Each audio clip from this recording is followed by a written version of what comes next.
Serial तुमसे तुम तक के आने वाले ट्रैक में अब कहानी एक बहुत बड़े मोड़ पर पहुंचने वाली है। लंबे समय से जिस राज का इंतजार दर्शक कर रहे थे, वह सच अब आखिरकार अनु के सामने खुल चुका है। अब अनु को राजनंदिनी से जुड़ी पूरी सच्चाई का अंदाजा हो चुका है। लेकिन कहानी यहीं खत्म नहीं होती, बल्कि अब तो असली ड्रामा शुरू होने वाला है।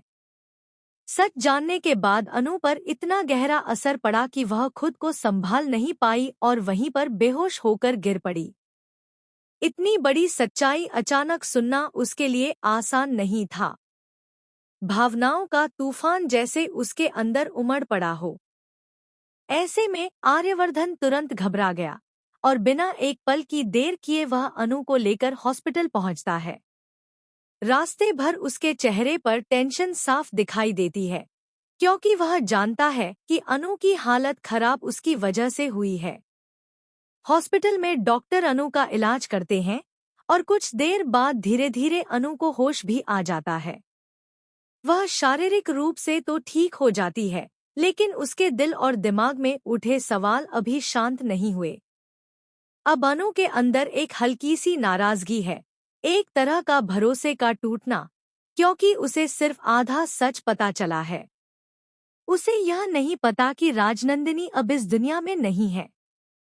उसके लिए अभी भी यही सच है कि आर्यवर्धन शायद आज भी शादीशुदा है। यही गलतफहमी अब अनु को आर्यवर्धन से दूरी बनाने पर मजबूर करती है। वह खुद को भावनात्मक रूप से पीछे खींचने लगती है। उसके मन में यह डर बैठ जाता है कि कहीं वह किसी की जिंदगी में तीसरा इंसान न बन जाए। इसीलिए वह आर्यवर्धन से बात करने से बचती है और उससे दूर रहने का फैसला करती दिखती है।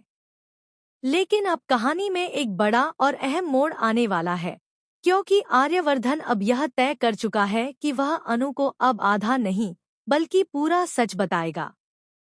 वह समझ चुका है कि अगर उसने अब भी चुप्पी रखी तो उनकी रिश्ते में हमेशा के लिए दरार पड़ सकती है। इसलिए अब वह अनु के सामने राजनंदिनी से जुड़ी सारी बातें खोलेगा, उसकी जिंदगी, उसका अतीत, उसके साथ बिताए पल और सबसे जरूरी बात, यह सच्चाई कि राजनंदिनी अब जिंदा नहीं है। आर्यवर्धन अनु को राजनंदिनी की तस्वीरें भी दिखाएगा, ताकि वह उसकी कहानी को महसूस कर सके, समझ सके और यह जान सके कि उसके दिल में राजनंदिनी की यादें सम्मान के रूप में हैं, कोई झूठा